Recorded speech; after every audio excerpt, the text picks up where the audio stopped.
देखिए, करीब 37,000 प्रधान शिक्षक और 6,000 प्रधानाध्यापक जो +2 स्कूल्स हैं उनके लिए, जो पास करके बीपीएससी ने परीक्षा आयोजित की और पिछले 6 महीने से परीक्षा पास करके पोस्टिंग इंतजार में बैठे हुए।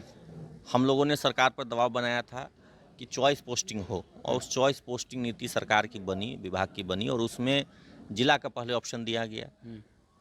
उनके रैंक के हिसाब से, मेरिट के हिसाब से उनको एक जिला रोस्टर के अनुसार जो तय हुआ उसके हिसाब से जिला आवंटन हुआ। फिर हमने सरकार से अनुरोध किया, शिक्षा विभाग से अनुरोध किया कि चूंकि जिला बहुत बड़ा दायरा होता है तो प्रखंड का भी विकल्प दे दीजिए। बिल्कुल। तो यहाँ तक भी सरकार सहमत हो गई और प्रखंड का भी विकल्प देना लगी सरकार। लेकिन इसी बीच में कुछ ऐसे शिक्षक साथी थे जिनको अपना ऐच्छिक जिला नहीं मिल सका, क्योंकि कोई भी ट्रांसफ़र पोस्टिंग व्यवस्था होती है तो 100% लोगों को खुश नहीं कर सकता है, कुछ ना कुछ लोग तो नाराज़ होंगे। तो कुछ लोग अपना ऐच्छिक जिला नहीं मिलने से नाराज़ हो गए और उन लोगों ने जाकर के केस कर दिया। केस कर दिया तो कोर्ट ने भी त्वरित तौर पर एक राहत देते हुए उनको पूरी प्रक्रिया पर ही स्टे लगा दिया। हालांकि स्टे लगाने की कोई ज़रूरत नहीं थी, उनके मामले को पहले सुना जाना चाहिए था, स्टे लगाना कोई ज़रूरी नहीं था, लेकिन स्टे लग गया। तो स्टे लग गया तब इस वजह से क्या हुआ ना कि पूरी जो पोस्टिंग की प्रक्रिया है, इस 37 + 6 यानी 43,000 प्रधान शिक्षक एवं प्रधानाध्यापकों की पोस्टिंग की प्रक्रिया पर स्टे लग गया। स्टे लगने की वजह से सब लोग बहुत परेशान हैं, अलग अलग मंत्रियों के पास, कभी शिक्षा विभाग में, कभी शिक्षा मंत्री के पास जा रहे हैं और जा करके यही रिक्वेस्ट कर रहे हैं कि जल्द से जल्द पोस्टिंग करवा दी जाए। लेकिन ये तभी संभव है जबकि कोर्ट से जो स्टे लगा हुआ है वो हट जाए, वहाँ पे सरकार को एक हरी झंडी मिल जाए। इसके लिए कल भी कुछ शिक्षक साथी लोग मंत्री जी के आवास पर गए थे, शिक्षा विभाग भी गए थे, वहाँ पे उन लोगों ने बात भी की और यह भी कहा है शिक्षा विभाग ने कि अपनी तरफ से सरकार इस पर सीरियस है और जल्द से जल्द स्टे हटवाने के लिए प्रयास कर रही है। लेकिन अगर बात की जाए तो फिर जब ये जान रहे हैं शिक्षक कि मामला कोर्ट में है, तो फिर किस आधार पे ये लोग जा रहे हैं मंत्री से मुलाकात करने के लिए? किस वजह से ये लोग जा रहे हैं शिक्षा विभाग में आखिर? देखिए, इस वजह से जा रहे हैं कि सरकार ही इस पर पहल करेगी, क्योंकि सरकार इसमें एक पार्टी है और सरकार अगर चाहेगी तो हाईकोर्ट जो है इस मामले की जल्द सुनवाई कर सकती है।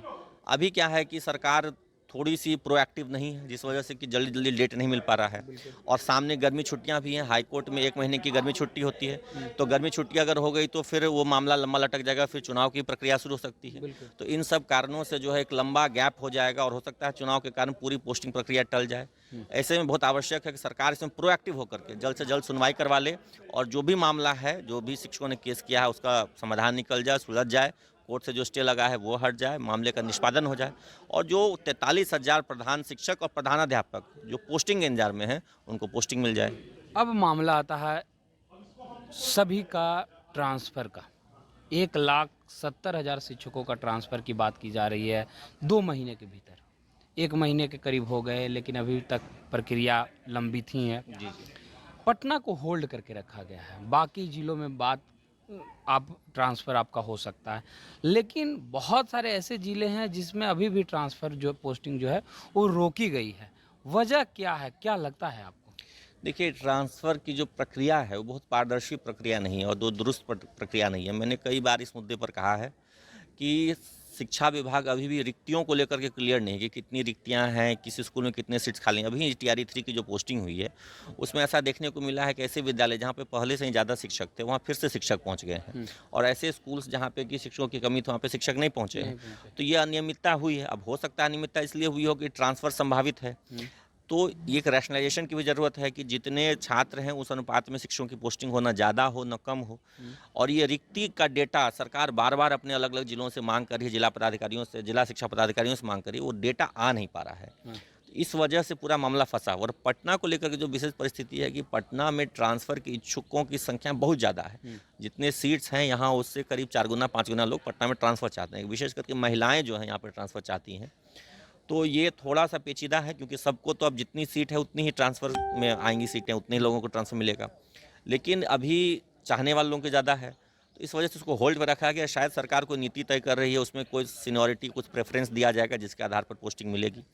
अब ये सब तभी संभव है जब इस पर शिक्षा विभाग प्रोएक्टिव हो, एसीएस महोदय, मंत्री महोदय इस पर प्रोएक्टिव होकर के इसको मामले को सुलझाएं। क्योंकि प्रधान शिक्षक का मामला तो मान लिया कोर्ट में है, लेकिन ये मामला तो कोर्ट में नहीं है, फिर भी ये 6 महीने साल भर से लटका हुआ है। तो कहीं ना कहीं विभागीय उदासीनता भी है, शिक्षा विभाग भी इस मामले को लेकर के उतना प्रोएक्टिव नहीं है जितना होना चाहिए, इस वजह से विलम्ब हो रहा है।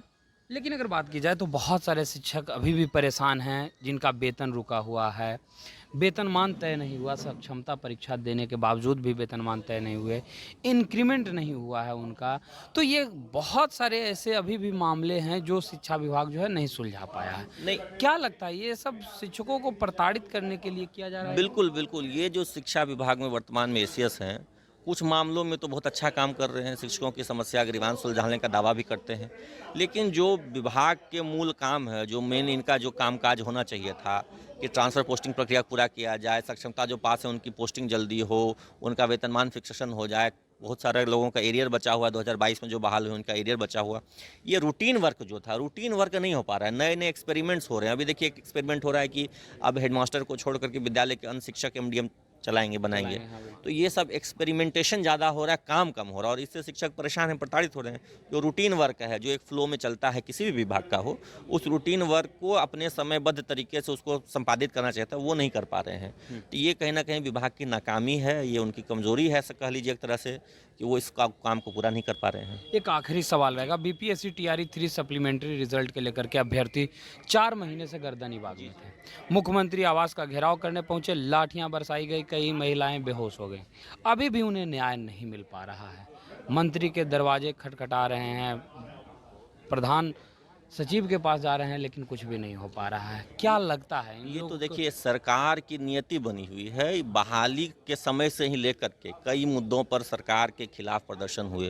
पहले तो बहाली शुरू करवाने के लिए प्रदर्शन हुआ, उसके बाद डोमिसाइल के लिए प्रदर्शन हुआ, बहाली में अनियमितता की खबरें आई उसको लेकर के प्रदर्शन हुआ, सप्लीमेंट्री को लेकर के प्रदर्शन हो रहा है। लेकिन दुख की बात है कि सरकार ने एक परिपाटी बना ली है कि कोई भी अपना मांग लेकर के, क्योंकि जो बच्चे हैं, जो बच्चियां हैं, वो तो बिहार के ही हैं, बिहार के ही युवा युवतियां हैं जो प्रदर्शन कर रहे हैं, हमारे ही समाज से लोग हैं। वो अपनी एक जेन्युइन मांग लेके जा रहे हैं कि सप्लीमेंट्री रिजल्ट होना चाहिए। और ऐसा जब टीआरई 1 में सप्लीमेंट्री रिजल्ट कुछ विषयों में दिया गया था, उसके बाद फिर सप्लीमेंट्री रिजल्ट बंद कर दिया गया। एक ही अभ्यर्थी का 3-3 पदों पर चयन हो जा रहा है, तो ज्वाइन तो कहीं एक ही जगह करेंगे, अन्य जगह तो उनकी सीट खाली जाएगी। तो जो सीट खाली जा रहा है उस पर सप्लीमेंट्री रिजल्ट होने में कोई वैधानिक दिक्कत भी नहीं है, कोई समस्या भी नहीं है। लेकिन सरकार असंवेदनशील बनी हुई है, सरकार छात्रों युवाओं की बात को सुनना समझना नहीं चाहती है। एक परिपाटी बन गई है कि कोई भी आएगा तो उसको लाठी मार के हम भगा दें। साथ शिक्षक नेता के प्रधान शिक्षकों की जो टीम कल आई थी, वो पोस्टिंग में हो रही देरी से, विलम्ब से परेशान हैं, व्यथित हैं। आप जान रहे हैं कि प्रधान शिक्षकों का जो रिजल्ट है, बीपीएससी ने परीक्षा आयोजित की जून में, रिजल्ट आ गया 1 नवंबर को और तब से लेकर अब तक 6 महीने का समय बीत चुका है। इस 6 महीने में अलग-अलग कारणों से उनकी पोस्टिंग डिले होती रही।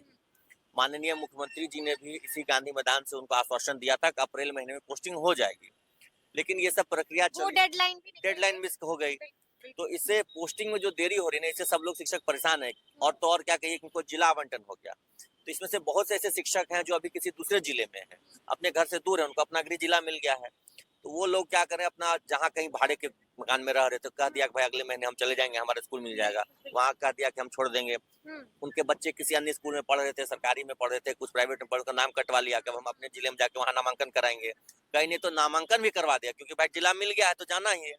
अब बच्चों का नामांकन अपने गृह जिले में करा लिया, खुद पति पत्नी है दूसरे जिले में रह रहे हैं। तो ये सब व्यवहारिक दिक्कतें आ रही हैं।